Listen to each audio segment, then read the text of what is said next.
I am joined today by Terri Givens, who we met through Threads. I love Threads. It's like Yes. I'm meeting the most amazing people there. It's fantastic, and I'm really excited that you agreed to come on and chat with me. I love having these conversations with folks who are talking about important issues and finding ways to bring them to our audience who are obviously business owners and care about equity and social justice and want to be a part of making a better world, but sometimes the how feels harder than the hmm passion and drive. So Terri, you're the author of Radical Empathy and hmm Reckoning, which is out. Oh, pulled them up. There it is. Radical Empathy. That Okay. was 2021, and Reckoning, which is Yes. from 2025, but the paperback is coming Yes. out this year. And Yes. I think, from what I understand, radical empathy is more of the why we need to use empathy and what that looks like and that sort of thing. But then Mhm. reckoning is a little bit more to the How? brass tacks of like exactly how do we put all that into action. So between the two, it seems like a really great playbook for people. So thanks for being here. Yes. My pleasure. And I want to start obviously at radical empathy. And the phrase itself seems fairly clear to me. It's like unwavering empathy, like even in the face of things that are challenging, how do I find and understand, try to find those places of understanding with other humans? But Right. tell me what I might be missing. If for somebody who's like, I'm not quite, I can kind of feel radical empathy. I think I get it, but how's that different than just empathy? Right. Well, I thought a lot about this, and this book comes out of my own personal experiences. So I would also say that radical empathy is part memoir. And Mhm. as I was thinking through what was going on in the world, especially, around 2019 and so on, I realized that, okay, I can have empathy, but if I don't take action, it just doesn't mean anything. So I realized that we had to take another step, and I decided that I was in the process of kind of doing some really deep dives into my own positionality and how I wanted to move forward in the world. And I realized that I've always been a person of action. So I believe that by combining empathy with action, that's how you get radical empathy. And so to me, that radical, it's funny because some people I think, oh, radical, I'm not a radical. It's not about that. It's about, I have the 6 steps to radical empathy, which is the first is being vulnerable. So it's a very personal internal journey at the start, and saying, because I realize that so many of us have bias and we don't acknowledge it because we're ashamed, or you can think of Brene Brown's work. But the interesting thing to me is that once I started taking that internal deep dive, it's very freeing, because you say, wait a second, yes, I am a human being, I have bias, I have to work at it. And I really think that's the critical point. So it's the first step is being vulnerable. The second step is being open to the experiences of others. Especially as women and as business owners, we experience this all this time. Why are you starting a business? Things like that. And the reality is, we have to be open to those kinds of experiences, and say, oh, instead of saying, why are you doing this, say, oh, that's really interesting. I want to hear more about what you're doing and things like that. So being open to other people's experiences and understanding that your worldview is not the end all be all. And then the next step is, basically, you know, actually, sorry, I missed a step because the first 2 steps are being vulnerable. The second step is really getting to know who you are, being grounded in who you are, and then being open to the experiences of others. Then the most important step is practicing empathy, but also taking action. So steps 4 and 5: practicing empathy, taking action. And we have to practice empathy every day. I don't, just because I wrote a book called Radical Empathy doesn't mean I'm always good about having empathy. I can look at the latest, World Cup game. I was really rooting for England, but I'm going to try to have empathy for those Argentinian fans who are now happy. You're And doing then better than I finally, am around that one. well, let's not get into that then. But yeah, so practicing empathy, taking action, and then the final step is creating change and building trust. Right. So those things are something anybody can do. Well, let's start at the beginning that then, because when you talk about the internal part first, and I think it's great when we do Mhm. work that starts here and then works outward, you talk about internalized oppression. And I think one of the things that can happen is, and I can obviously I can only take my lived experience. So one area of oppression is as a woman, and just those things that, being socialized as a woman and all of the issues that can come up around that. And it's easy for Mhm. me to quickly go to men shouldn't be this way, men need to change, the systems that harm me need to change. But Mhm. and I did that for a long time until I got to the place of doing the work of understanding I have taken on some of these beliefs and how are they showing up and how I am interacting with other women.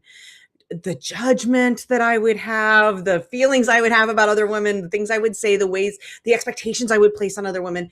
And doing that work is it's so overlooked, I think, because it's way Mhm. harder. It's a lot Mhm. easier to just point fingers than it is to Mhm. have to say, "Where am I taking this on?" So, when you talk about that internalized oppression, how did you start to do that work, and how do you suggest for others to do it? Because it can be really hard to go there and to Yes. even unearth it. Yeah. No, it's extremely difficult at times because, you know, where I saw it was in my own family, right? And the fact that, I kind of didn't understand why my parents had decided. I grew up in Spokane, Washington, right? My mom is from Louisiana, my dad is from Pennsylvania, Pittsburgh, and, my dad was in the military, and we landed in Spokane, Washington. And Spokane, especially in 1964, when I was born, is a place that is less than 1% Black. And we were fine growing up, and so I mean, I get into all of that, but the area where I wanted to really dive in was understanding my parents and the choices they made and how that then impacted me. And Mm, I have to give a shout out to Isabel Wilkerson's book, The Warmth of Other Suns, because that book was life changing for me in so many mm, different ways. But it gave me a better understanding of their motivations, but also they were in many ways anti-black because they would didn't want us to hang out with a lot of other black kids, and it was a class issue, right? And mm, not that we were wealthy or anything, we were very much lower middle class. I'm the youngest of seven, so there was a lot of us. I was raised Catholic. Sometimes I say I should write another memoir that talks about growing up black and Catholic in Spokane, Washington. But I realized that I had internalized this bias, and that I often felt uncomfortable around other black people. And it took a while for me to really dive in and say, okay, where is this coming from? Why do you have these feelings, and then how do I address them in a way? And I call my 20s my years of cognitive dissonance, because people try to put you in a box. They see a black woman in front of them and they say, oh, well, you must be X, Y, and Z. Well, you talk a certain way, you act a certain way, you like a certain kind of music, and all these different things. And so I had to really work past that. And so I'd already done a lot of the work. It's just it was going back and acknowledging what that work was about. And by the time I got into late 20s, I feel like I was much more accepting of myself. So that's why say you have to be grounded in who you are, because you have to accept. Okay, I accept that this is the way I was raised, but that doesn't mean I have to live my life the rest of my life that way. I can change that. I can say I am going to recognize it, acknowledge it, and then move on and do better, right? It's so important that we, think about how do we change those patterns? How do we try to be better? And that's on the individual. yeah. So important. And thank you for sharing some of your personal journey in that, because I think when we can all get quiet and really do that introspective work, then we can understand. I see real life happening in your world. It happens in mine Yes, all the time too. Where you're like, okay, yes, I have a 10-year-old, so he's frequently trying to like sneak onto camera, which is always funny. yes, Um, indeed. but if you can get quiet and really ask yourself those questions, like, where did I think some, and I'd love to hear what questions maybe help you in that journey. But I think things like, where did I learn this? Who benefits from me thinking this way? Those can be some of the things that help to unpack some of that. But were there other things like that that were helpful for you, or that people might use to do some of that work of excavating some of that internalized oppression? Well, being the youngest of seven, I have all these siblings. I have four sisters, two brothers. So I actually did talk a lot with my siblings, because partly because they're older than me and they were around when all of this, history for me was happening. And also to kind of get their perspective on, the decisions that were made growing up and so on. But I've had mentors, throughout my life, and I really appreciate the friends and the colleagues who have been able to have these conversations with me that help me to. Yeah, I have one friend in particular who also who had a similar family and so on, and we had long conversations about what it was like growing up Black, young and in the 60s, 70s, 80s, and kind of the different influences and how our parents chose to raise us and things like that. So I think, yeah, there were lots of friends who I reached out to in the process of working through these ideas, and social media was yet another place. I have especially with my book Reckoning. I have a friend, Greg Sittel, who we would have conversations about, related to how you create change and so on. So there have been lots of folks along the way, but at some point we should come back to this issue of mentoring because I think it's an important Mhm. one. Yeah, especially in the business space, I think it's really Mhm. valuable. Well, before we do then, because one of the next parts of that journey, you talk about vulnerability, which for a lot of people is deeply challenging, particularly in workspaces where I think, again, going back to some of our certainly around gender, but probably there's also race dynamics in here where we are very conditioned to check our feelings at the door and that we have to show up very stoic and not let things bother us, right? We don't want to let them see us sweat, all of that. And women are particularly, I think, conditioned around not being perceived as emotional in the workspace. Mhm. So when you talk about Mhm. vulnerability, I think that can scare people.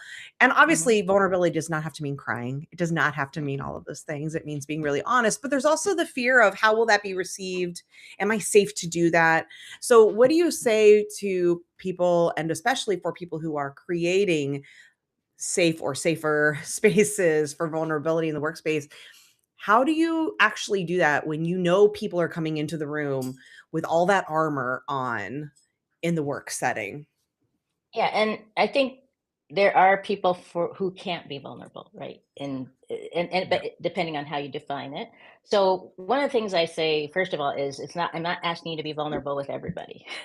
It's being vulnerable, first of all, with yourself.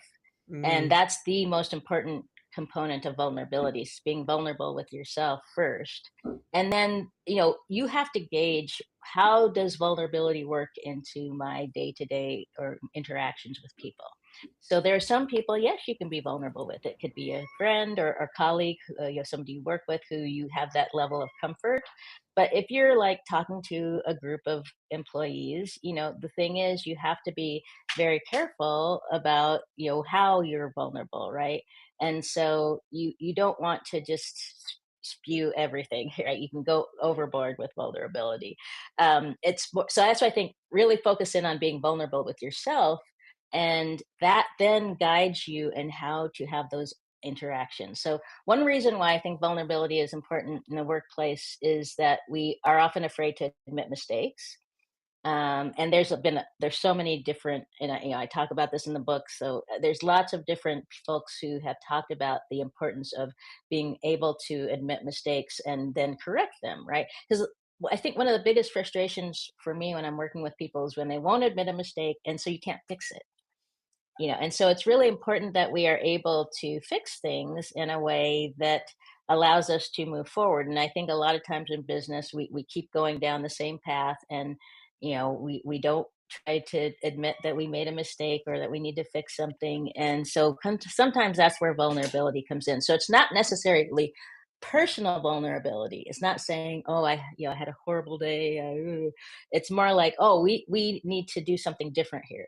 We need to admit that this isn't working. yeah. And while we're at this place of vulnerability and safety, I just something that I've been coming to lately, and I'm very curious just to get your feedback or your take on this, since you talk a lot about creating safer spaces, brave spaces, or whatever we want to call them, um, Hmm. is that I am getting to a place of where I feel like, as somebody who creates a lot of community spaces, that as a white woman, I don't think I can even aspire to creating a safe space for Black women. That my goal Mhm. is just to create safer spaces. And I think Mhm. for me, that removing of some ideal that I have to get to this place of creating safety and understanding that I probably can't create safety for people, and not just Black women, a lot of other folks who have different identities than I hold, that actually feels, it feels really good in releasing myself from that as a goal, because that's like, it Mhm. sort of feels like the white supremacist ideals around perfectionism and how those can feel, they're so restraining in a way, and I think by design, right, to keep us from even taking action. So just, I'm curious what Mhm. your thoughts are on that. Yeah, I feel like I have had some conversations about this recently with some students who felt they, needed a safe space. This has been a debate in higher education. How do you Oh, create yeah. safe spaces for students? And you cannot create a perfectly safe space, right? People are people. And even somebody you feel very close to might say something hurtful, either unknowingly or for whatever reason. So no, I it's so we can create, I prefer to say brave spaces where people feel comfortable saying what they want to say. And and this is only something I've really been thinking deeply about in the last few months as we've seen these terrible things happening in the world. And I've had a student ask me, "Oh, well, I need a safe space." I'm like, "Well, what does that mean to you to have a safe space?" And does it mean we have police patrolling, or we somehow are doing some? I mean, you don't want that either. So there we have to think more, I think, in terms of brave spaces where people feel comfortable talking about what they are concerned about. And I also think in different ways about how can we create access for people to share things anonymously, or how do we create situations where people who feel safe with each other can come together and have those conversations. So it's really very dependent on the situation. And so I think we have to have uh, be very conscious of what we're talking about when we mean a safe space. And I really appreciate your approach to it, because it's hard to create a space where everybody is going to feel comfortable. But I don't think it's as hard to create a space where people who feel comfortable can be brave and speak up, and then that actually can create a braver space. Because as there's I talk about this bystander effect. If somebody is willing to speak up and you see that they do not get jumped all over, then you're going to be more likely to speak Right, up. So that's right. the kind of space I think we can create. Well, my business partner and feminist founder is Faith Clark, who couldn't be here because she's relocated back to Jamaica, and she's very deep in her move at the moment. I'm sure she would have loved to have had this conversation. But she talks a lot about the co-creation of agreements in spaces, and that, as you're saying, they're so dependent, right? So each Hmm. new space, the community, what it really looks like to create, because she talks a lot about belonging. To create belonging is everyone in this particular room in this moment, let's come to an agreement of what are we needing in this moment to create that feeling of safety or feeling safer or whatever it is. And like, what's our goal here, right? Hmm. Because Right. the goal to say, like, we're all going to get naked in this room, that's a very different level of needing to create safety and agreements than to say, we're all going to share like our concerns about the future of this company. Those are two different Right. situations, right? And require very different levels of safety. So it's that agreement amongst the people in the room to co-create that, because like you said, for a group of white women, police in the room might feel real safe. For a Hmm. group of black women or black men, that might feel very different. So I love that, and that's also where I think that empathy comes in, right, in that Hmm. understanding of that. That's right. So for me in this room, a bunch of police officers might make me feel safe. Why is it that for Terry maybe that isn't the case, like that questioning, the curiosity? Right. Well, so it wouldn't be feel safe for me because those police are looking at me and differently than they're looking at you. Right. Right. So this is the problem, is and I've actually worked with the police, and here I'm sitting in Menlo Park, California right now. And I've worked with the I police saw an here. interview And you did about that, and you even said we have to remember police are people too, and I was like, "Oh, that's yes. interesting." Because yeah, the ACAB thing Yes. can get real easy to sort of be like, "No." So Yes, yeah, they are, but we also know that police tend to see people, they classify people by race. We have we can document over and over and over again. And so I have to be extra careful, and my boys have to be extra careful that we don't do anything that's going to cause them to pull out their weapons, things like that. So there's this basic problem that of racial profiling, and there's also the distrust that has developed, and that's one of the things I tried to focus on when I was working with the police is how do we build trust in this kind of an environment. And a lot of it has to do with relationship, right? And so if we talk a lot about community policing, and I know there are folks out there who think we just need to abolish the police.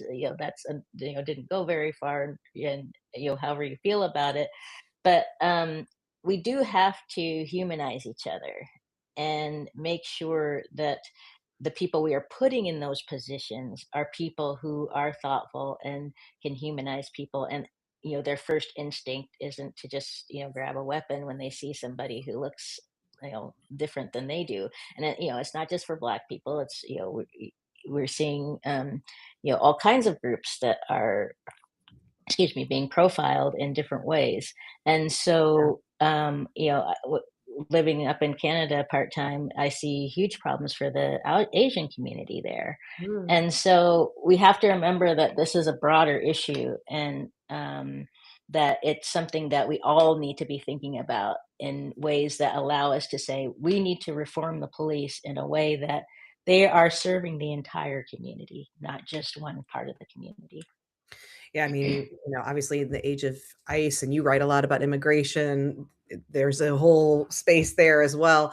And it brings me to something I really wanted to get to as well, because when we talk about empathy, and part of what you've said is like, it's that, can I bridge gaps? Can I find relationship? Can I try to find understanding with others? And I think a lot of people think that's well and good. And yes, I think of myself as an empathetic person.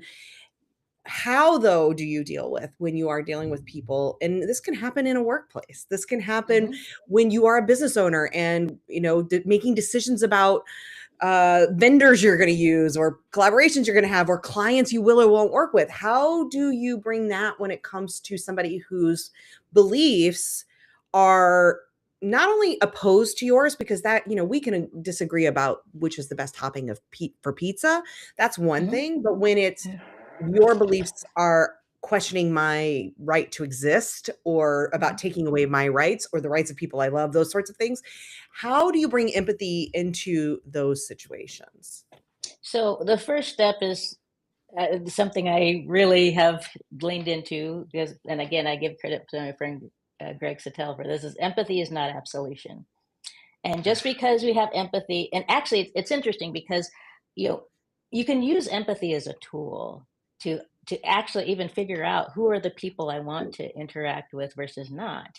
So I call it strategic empathy. And if I put myself in the position of this person and think about how they should be interacting with me, and I don't like the way they're interacting with me, then I can say, no, I don't want to work with these people.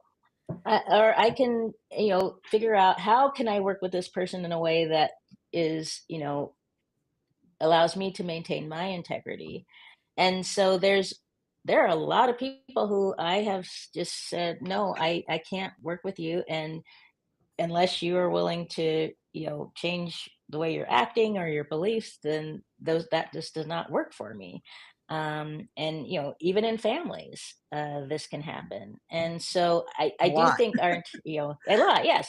So I think our integrity is important, but also you do not want to reify bad behavior. So you don't want to say, oh well, I'm just going to work with this person anyway. Just no, that's not. So we do have to have some judgment here. And actually, by having empathy and saying, okay, well, let me try to figure out where is this person coming from. They've been getting a lot of misinformation or disinformation. They've been watching Fox News too much, whatever it may be. And okay, so now I can see where that person is coming from, but I still don't want to work with that person. Now, there may be situations where you have to work with somebody like that, and that's where you have to, unfortunately, sometimes just say, okay, I have to do this, but it's not our ongoing way of doing things. And so I think part of the problem, and I see this too often, is like, oh well, we have to work with these people, even though I was going to say, like in the Democratic Party, it's like, oh well, we have to have bipartisanship. It's like, no, not always. um, Especially if things are happening that are harmful. We don't want to cause more harm. And that's kind of what it boils down to. Is, is this going to cause more harm? And so, and trust me, it's complicated. It's difficult at times. Yeah. Relationships are difficult. And so again, I don't want to pretend like I have some magic bullet for how we deal with these things. It's hard for me too. That's all I can say. Yeah. I think when people hear the term, forget people, me. When I hear the term radical empathy, I think it sounds like this aspirational, and maybe it's the word radical, right? That makes us feel like it's Hmm. this aspirational level of empathy where it means I have to find empathy for all people. And it sounds like you can try, and Hmm. also that doesn't necessarily have to change your ultimate decisions about whether you engage with these people. But does That's that right. also then for you affect, because you mentioned like using Argentina as a small example, like the World Cup. I don't want to go too deep either into that either, Mm. but like where it's really easy not to then say, okay, maybe I disagree with how things happened, behaviors, whatever. But also maybe the empathy is, but I know they're really trying hard to win, and the things we do for that, can I then is part of what the radical empathy is in those places of disagreement, or the people where you say I for my own integrity, my own health, I have to end this relationship here. Is it then also about the part about vilifying, to not take that additional Mhm. step, because that's what we see so much of right now in this really divisive Yes. space. And listen, I'm as guilty as the next person, so I'm not high and mighty here at all. I know that it's Mhm. easy for me sometimes to just get a little like flippant and rude and whatever. That's the part though that I think is maybe what you're talking to, is like, can we stop at the part where we say, I just don't have to have you in my life. Period. Mhm. Yes. That to me is important, and I've even you're making me think about kind of my own interactions around this, and basically I will say, well, I want England to beat Argentina. Well, they didn't. Okay, well, I'm going to watch the game on Saturday, and we'll see if I decide to watch the game on Sunday. So there's ways to do things without raising the temperature. And trust me, I've been to Argentina. I've studied some of the history. A lot of it's very ugly, unfortunately, but so is the history of the U.S. and so is the history in England. So I mean, I worry that we're putting things out of context, and oftentimes in these situations. And that's another thing I think that we have to consider, is that context matters. So I talk about mental health and my mother, and the struggles we had with her. And it would be very easy for me to vilify my mother and say, she was abusive and things like that. But on the other hand, I can have some compassion for her by understanding that she grew up during in Louisiana during the Jim Crow era, that she was born in 1930. You had the Depression, Jim Crow, World War II, all these things, that she had to live through. And I can have some compassion for her, right? And say, oh, well, she was this way because of what she experienced in her life. And it doesn't mean I like what she did, but it means that I'm willing to step back and say there were reasons behind that. That's that And empathy, not so, absolution. yes, Yeah. exactly. Yeah. And you don't have to go to the extra step of then necessarily vilifying her. It can just be that Exactly.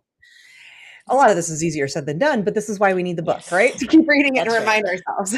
Well, let's move into the Yes. last part of what I want to talk about, which is probably the meat of things, which is really where I think you're coming at now with Reckoning, which is around action. Because I've watched several interviews with you in preparation for this, and you talk a lot about how you think that both empathy and leadership are not just skills, it's not just feelings, it's not like a state of being. These are about their actions, they're a practice.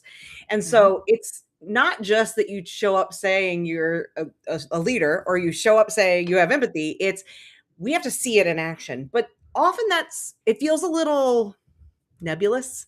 Like, what does it Hmm. actually look like? And I know one of the things you talk about is safer spaces. We've covered that quite well, I think. But what are some of the other things that, as business owners in particular, that are like the actions we should be thinking about where we really can examine, am I bringing empathy? Am I bringing that form of empathetic leadership into these situations? Right, and it crosses a pot. It goes across different aspects of being a leader because there's the part of it. So I'll come at it as a business person myself. I'm always very entrepreneurial, even though I have a job as a professor. I'm always got something going. And I for actually I left academia for 3 years to run my own business. And one of the things that's I found both as somebody who has been managed and somebody who manages people is to be very attuned to what the needs are of the people who are working for you. And so that's where empathy comes in. So I need to understand, how do I need to create a functional workplace, especially I was, pre-COVID, I was doing things remotely.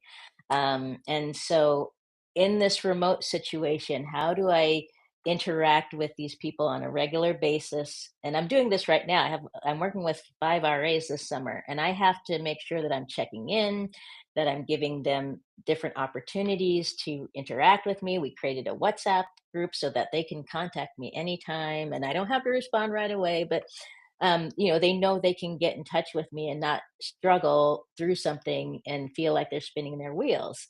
So there's different ways to approach the workspace. There's different ways to approach how you recruit people. And actually, I spend a lot of time with my consulting clients talking about how are you recruiting people into these positions? And are you reaching out beyond the normal, here's my friends list and I'm going to, hire one of my friends, or I'm going to hire somebody who went to school with me, or and I've been in situations where this is how people were doing their hires, and you have to expand beyond what you're comfortable with. So part of it is getting outside of your comfort zone. So much of this whole thing around radical empathy, with the vulnerability, with the, being open to the experiences of others, is being willing to get outside your comfort zone and say, oh, well, instead of just talking to this group of people, I'm going to reach out to this group of people and say, hey, I'm looking for somebody who can do X, Y, and Z. It's, I did this when I went to McGill. So I first started working in Canada 5 years ago at McGill University, and they asked me to come in and help them with their program. They were doing the strategy to address anti-Black racism, which meant hiring. Part of it was hiring more Black faculty. And I said, okay, I would talk to a department chair and say, okay, when you go to your annual meeting, political scientists, sociologists, we all have our annual meetings. Who are you talking to when you go to those meetings? But then again, you have to be careful. Don't just grab a Black person and say, hey, we have a job. know? Well, before you Um, go further, can I just interject really quickly? Because that's oh, sure, please. with a white privilege perspective, I think, and what I hear often inside of rooms where there's white folks who care deeply, right? These are people who Mhm. really care. Like these same people I think you're talking about. Like, we want to see more diversity on our campus or in our office or in our offices, or like I also run the podcast collective. I want more diverse people on my show. And then when you talk to them about where they're getting guests or where they're fired, it's like, who's coming to me? And they'll say like, well, they don't want to come. They don't come to me. Right. And it's like, well, you need to go out and reach out to more folks. Right. Which is But the thing exactly that what I, you did. well, right. But what I hear people saying, and this used to be I get it. Here's my empathy. I get it because I used to, in the beginning of my journey, have a similar feeling of, I don't want to engage in tokenism. I don't want to seem performative. Right. And I had to get some of the comfort zone. I had to get outside of that fear and just say, if I'm truly committed to this, then my actions have to reflect it. But what do you like? What do you say for people? Because I know I can hear my old version of myself and people I still hear from with that feeling of like, oh, but I don't want to just be engaging in tokenism and I don't want to come off as performative or whatever. What do you say to folks like that when they're Yeah, feeling those? well, I think part of it is not just grabbing that first Black person you see. Part of it is, like I said, building relationships. So instead of, when you go to your annual meeting, just grabbing random people, you go to somebody who's a well-known scholar who, like, I always direct people when they ask me, oh, how do I hire more Black grad students, or whatever. E- I know who in the field, who the people are who are working with Black students, and so I say, talk to this person, talk to this person, and we start to. So you have to create networks. And networking is so critical in through all of this. And I'm excited to join your network, and start reaching out to beyond even my own networks of people who are, a lot of ours are in higher ed or in education. But I'm also an entrepreneur, and I'm very unusual in higher ed in that I do reach out. I've worked a lot with people in the ed tech sector and things like that. So part of it is getting outside your normal networks and starting to reach out and talk, have those have conversations first. Don't just jump in and say, oh, we have a job opening. It's like, no, hey, I haven't seen you before at this conference. Where you look at their name tag and see where they're from, and what's your research on, and have a conversation before you just jump in. And I mean, I have so many stories of when I was a grad student and just starting out as a professor. Of people just making assumptions based on what I look like, and not just white people, black people too. And so we have to be careful, ask questions, right? Be curious. This is how you get to know people, but and not just jump into tokenism.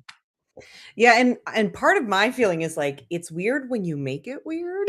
Like if you're genuinely interested in meeting people and having real relationship with other humans, it's only weird if you make it weird. If it, and like you said, just showing up and being like, hey, come get this job, apply for it. I don't know a thing about you, but like come apply. That's just weird whether the person was white, black, whatever, tall, short. It doesn't like it's just that's Hmm. weird. So Hmm. just show up like a human Hmm. and engage like you would in relationship, but be intentional. Like we have to be really intentional and strategic. Not that makes it sound intentionality, I think is the key. It's being Yes. intentional in who we're reaching out to. And I just think that's so valuable. So thank you for bringing that up. And I interjected while you were talking about other things. So I want to let you get back to it. I just wanted to bring up that tokenism piece because I know I hear that still Yeah. in Yeah, yeah. 2026. Well, it all ties in.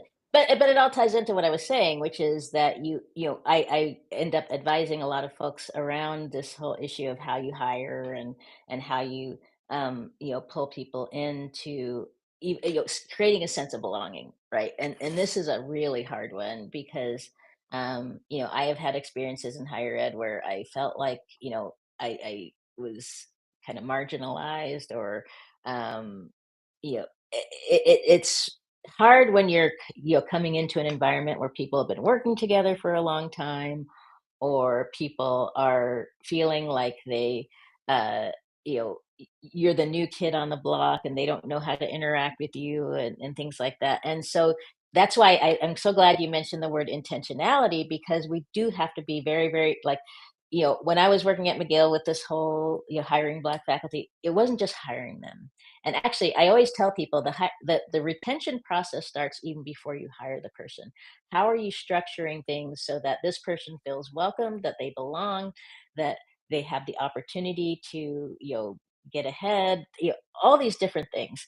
And so I think it's really important to understand that we are so call it the platinum rule. Do unto others as you would have them do unto you, but go beyond that. Do unto others as they want done unto them. And you have to find out how they want to be dealt with. You have to ask questions. You have to, what's going to make you feel more comfortable in this workspace? How can we, do you need me to, and sometimes even when they tell you that, first of all, they may not know. I've run into that. Second, they may not understand exactly what they need. So it's really hard sometimes to find that happy medium of, this is what I need, but actually, no, I need to experience, right, is important, and not assuming, okay, I did this and I'm done.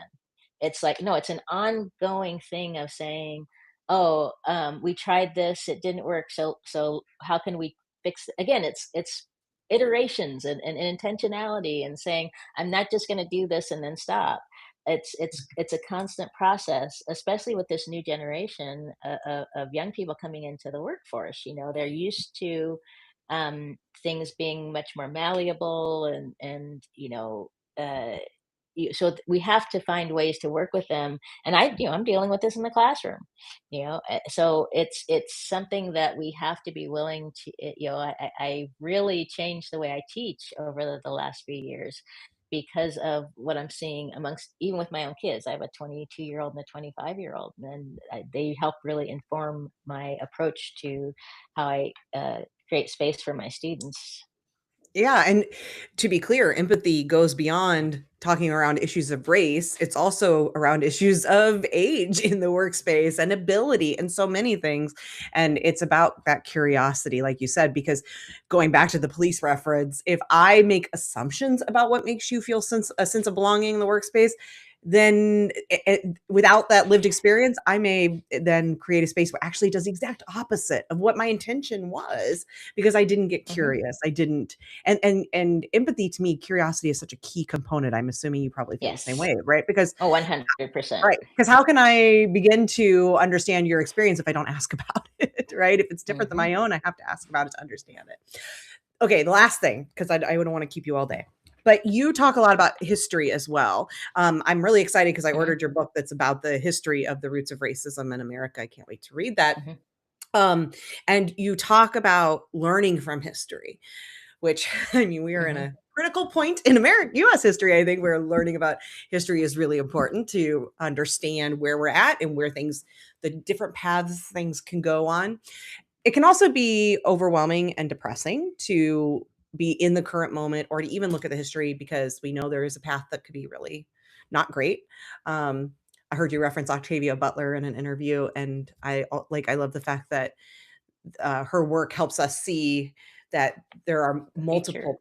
Yeah, right. There's a future that doesn't when we look collectively, when we work collectively and think collectively, it can look very different. But Hmm. when you look back on history, and some of these key points of change and inflection, especially more recent history in like the industrial age, what role do you see business being able to play in creating the future we want? Because I think so many of us think about these things. We go to the marches, we do the protests, we think about these things in our personal lives, but then we step into our office as a business owner and aren't always thinking about how can I use this business as a tool for the change I want to see in the world, not just my personal life and those actions, but my business as a tool. So I'm just wondering if there's something to be learned from history about what business can do to help be a part of Yeah. change. 100%. Yeah, business, it's funny because we tend to think of business in chunks. There's the big conglomerates and then there's the small business, but there's everything in between. And we all have a role to play. When I'm actually in the process of starting a nonprofit because one of the things I'm really passionate about is youth sports and college access.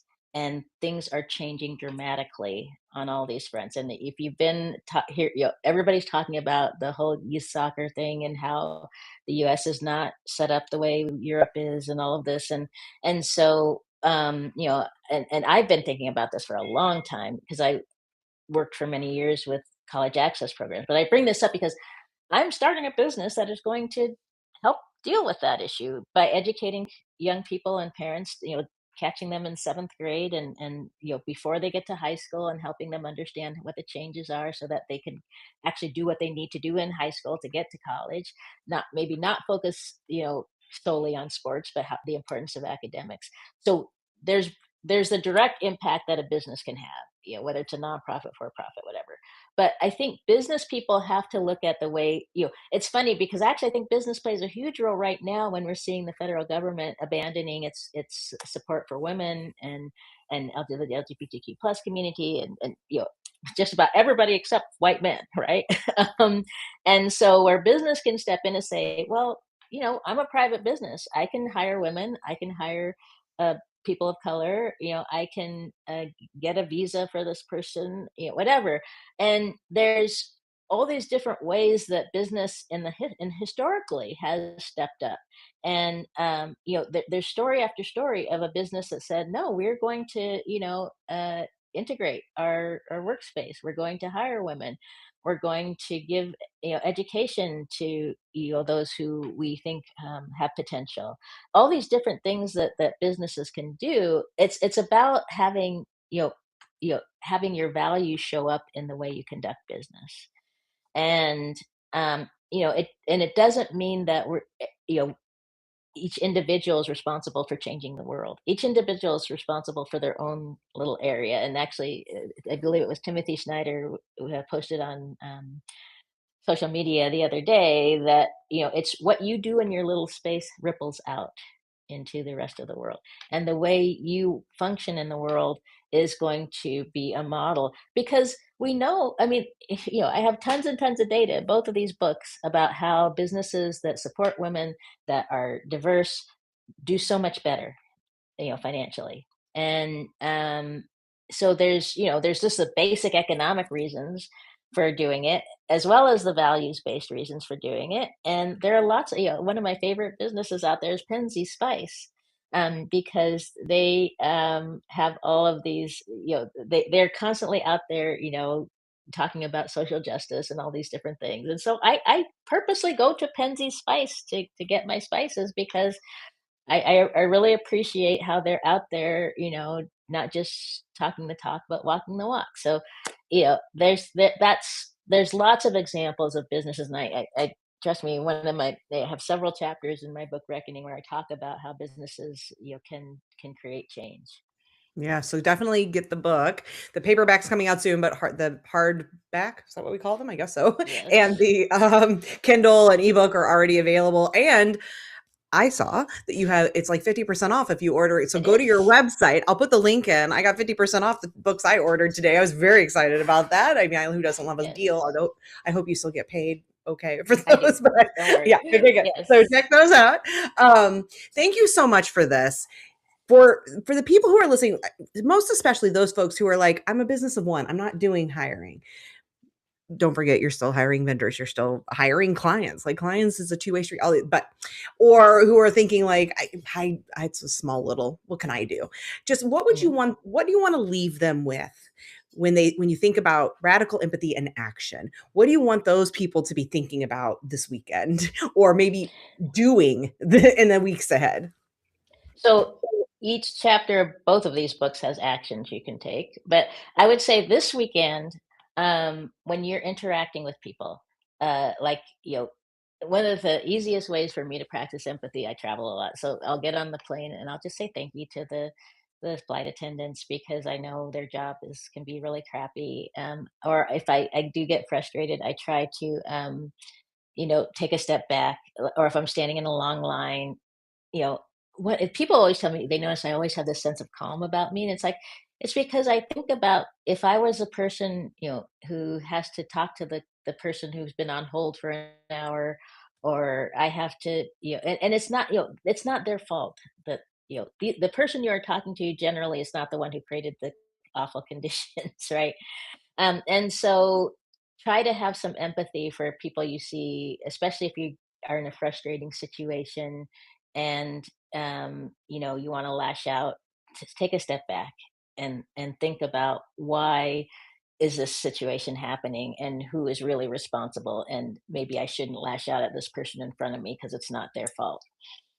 Yeah, and I think love what you said earlier too of like, how do I wanna act in integrity in this moment? Like, I'm gonna really try to sit with that, most especially on social media, because that's where it's really easy for us keyboard warriors with our anonymity almost to be like, "Oh, you're a so and so," and it's like, is that really how I wanna show up in my integrity? So, thank you for that, Terry, and thank you for this conversation. Everybody make sure you check out your books. The 2 I think that are most applicable here are Radical Empathy and Reckoning. And I will definitely link to them in the show notes, the description everywhere. So you can go and find them. And again, they're 50% off right now. So you might as well That's grab them, true. right? Thank you, Terry. I really Yes. appreciate you. Yes, thank you. This is really fun.